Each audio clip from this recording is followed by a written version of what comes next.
आज की कथा सुनाऊं। कथा क्या है, छोटी सी है, अपनी बात जो कहना चाहती हूँ। आज समाज में बहुत ज़्यादा वैमनस्यता है। समाज में पति पत्नी में बहुत वैमनस्यता है। परिवार बहुत बिखरने लगे हैं। उसके लिए कुछ बात कहना चाहती हूँ कि पति पत्नी में ईगो बहुत आ गया है, अहम की भावना बहुत ज़्यादा आ गई है। तो उसी पे बात बोलना चाहती हूँ। अपनी अम्मा को लेकर ही बात बताऊं। उन्हीं का ज्ञान मिलता है, जो ज्ञान आपको दे पाती हूँ, उन्हीं से ज्ञान मिला है। ये माता पार्वती भोली स्त्री थी। सती रूप में जब विवाह हुआ था भोलेनाथ बाबा का, तो उसका संपूर्ण तो थी, तो फिर माता सती सती हो गई। और फिर माता पार्वती जो वामांगी बनी भोलेनाथ बाबा की, तो वामांगी बनने तक का सफर जो भोलेनाथ बाबा ने तय कराया, वो अपने बराबर खड़ा होने का उन्हें दर्जा दिया, उन्हें सिखाया, उन्हें साधना सिखाई, उन्हें अपने समतुल्य बनाया। तो उन्हीं को लेकर बताऊंगी आपको कुछ बातें कि ईगो क्यों नहीं करनी चाहिए। पति को पत्नी से या पत्नी को पति से नहीं करनी चाहिए। अहम की भावना नहीं रखनी चाहिए, जो बहुत परिवार में देखने को मिलती है। तो जब माता काली का रूप लिया माता पार्वती ने, जगत जननी जगदम्बा ने माता काली का रूप जब धारण किया, महाकाली का रूप धारण किया था। जब माता ने रूप ये धारण किया था महाकाली का, तो 10 हाथ 10 पैर और 10 चेहरे उनके थे, 10 मुख थे उनके। तो वो रूप जो धारण करती हैं, उससे गणेश और कार्तिकेय ही नहीं, भगवान भोलेनाथ भी थोड़ा खिसक जाते हैं, पीछे हट जाते हैं कि अब इसे रोकना संभव कैसे होगा, कैसे संभव होगा इन्हें रोकना। तो भोलेनाथ बाबा भी थोड़ा सा परेशान हो जाते हैं कि काली ने ये काली रूप धारण किया माता पार्वती ने, इसे कैसे रोका जाए। सभी बच्चे सोचने लगते हैं, गणपति बप्पा सोचने लगते हैं, और कार्तिकेय भगवान सोचने लगते हैं कि कैसे इसे संभाला जाए, इन्हें संभाला कैसे जाए। तो जब माँ ने ये रूप धारण किया, अम्मा महाकाली बनी, तो जब बनी तो ऐसा लगा कि 14 भुवन और तीनों लोक, पूरा ब्रह्मांड समाप्त हो जाएगा। एक एक जगह जहां वो चरण धरे, वहां वो स्थान गायब हो जा रहे थे, स्थान राख बनते चले जा रहे। तो ऐसे में सभी लोग परेशान हो गए, क्या करें। तो सीधे और कोई रास्ता तो बचता नहीं है। विष्णु भगवान नारायण भगवान के पास से सीधे महादेव बाबा के पास। तो जब महादेव बाबा के पास आए तो कहा, आप ही की पत्नी, आप ही संभालेंगे इन्हें, और कोई तो संभाल सकता नहीं। सब डर के मारे, भय से बच्चे हों चाहे जितने देवी देवता हो, सब पीछे हट गए। नारायण भगवान जो उनके भाई, वो भी पीछे हट गए। माता लक्ष्मी भी पीछे हट गई। तुम ही बाबा, तुम ही संभालो, तुम्हारी अर्धांगिनी है, तुम ही संभालो इनको।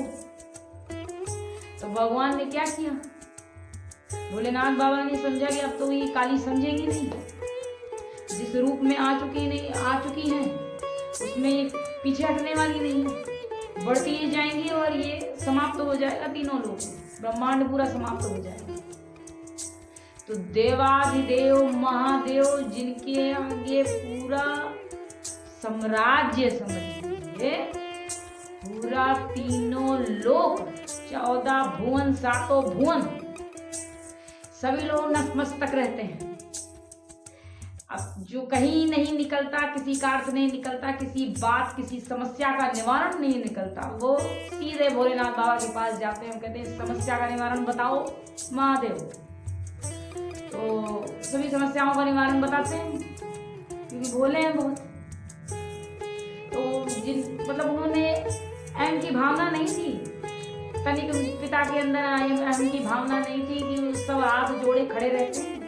जितने छोटे छोटे देव हैं, ये अग्निदेव, वायुदेव, सब हाथ जोड़े खड़े रहते हैं। तो उन्होंने सीधे हाथ जोड़ा और प्रार्थना की, फिर भी महाकाली रुकी नहीं। त्रिशूल दिखाया अपना वहां पे। त्रिशूल तो ऐसा तीनों लोग खत्म कर दे। त्रिशूल में इतनी ताकत है महादेव की।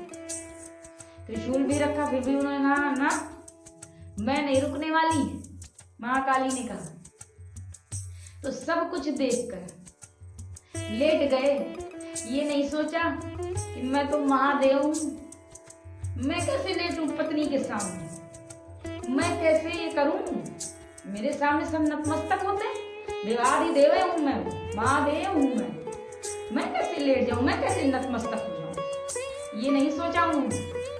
ईगो एम की भावना नहीं थी। लेट गए, कहा यही बचाने का तरीका है, झुक जाना चाहिए। क्रोधित हो गई ये पत्नी बहुत, और तुरंत लेट गए उन्हें समाप्त करने के लिए कि ये जो व्यवधान है ये कैसे समाप्त हो, ये परेशानियां जो आई ये कैसे समाप्त होने, तो ये तो सब राख कर डालेंगी अभी महाकाली। और लेट गए तुरंत।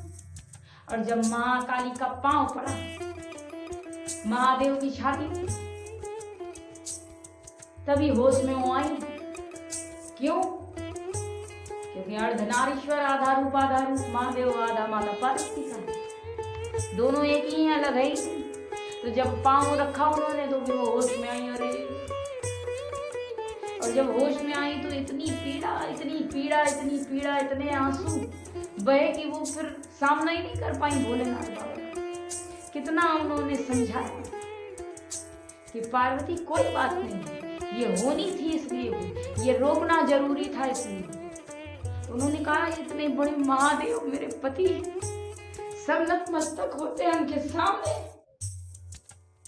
और मैंने तो चरण ही रख दिया, मैंने तो बेइज्जती करा दी अपने पति की, सब क्या सोचेंगे मेरे बारे में।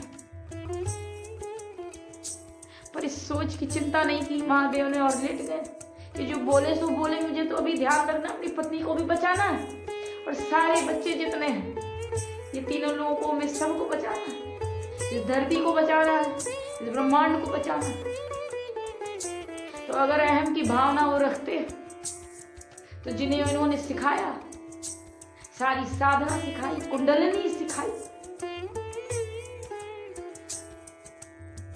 सारे तंत्र मंत्र सिखाए, अपने बराबर का सिखाया, अपने बराबर बैठने के योग्य बनाया, अपनी मामांगी बनाई।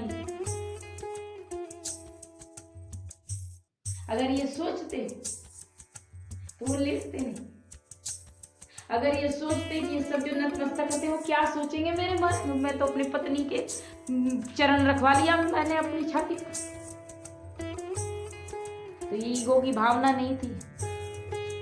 पुरुष और प्रकृति दोनों में एकता है, दोनों ही एक ही रूप में। यही आज का ज्ञान था सभी आप लोगों को, सभी को सिखाना, सभी को समझाना था कि परिवार जो विमुख हो रहे हैं एक दूसरे से, पति पत्नी में एक रास्ता नहीं रह गई, प्रेम व्यवहार नहीं रहेगा, प्रेमवत व्यवहार नहीं रहेगा। पत्नी अलग जा रही, पति अलग जा रहा है, बच्चे उन दोनों को देखकर कितने तनाव में हैं, कभी सोचा?